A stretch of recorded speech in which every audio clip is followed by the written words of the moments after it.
இந்த இடத்திலே புழுகு மூட்டைகளை அமைத்துவிட்டு ஆட்சிக்கு வந்த என்பிபி நாங்கள் பேசியதெல்லாம் பச்சை பொய் என்ற கட்சிக்காரர்கள் முடித்துக் கொண்டிருக்கிறார்கள்.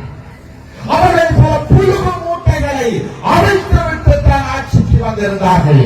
அந்த புழுகு மூட்டைகளை நாங்கள் இன்று அமைத்து விடுகின்றோம். அவர்கள் அவிழ்த்துவிட்ட முதலாவது புழுகு மூட்டை ஏப்ரல் 21ஆம் தேதிக்கு முதல் ஈஸ்டர் குண்டு தாக்குதலினுடைய குற்றவாளிகளை சிறைகளிலே அடைப்போம் என்றார்கள்.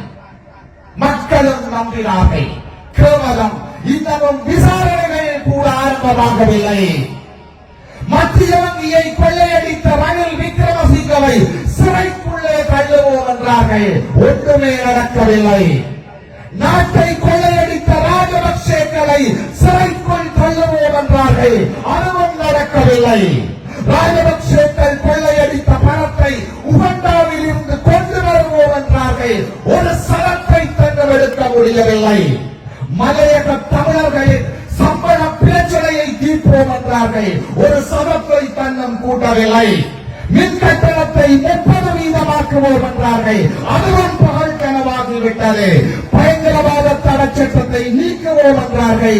அரசியல் கைதிகளை விடுவிப்போம் என்றார்கள். காணாமலாக்கப்பட்டோரை கண்டுபிடிப்போம் என்றார்கள். உதயம் பத்திரிகையை தாக்கியவர்களை சிறைக்குள் தள்ளுவோம் என்றார்கள்.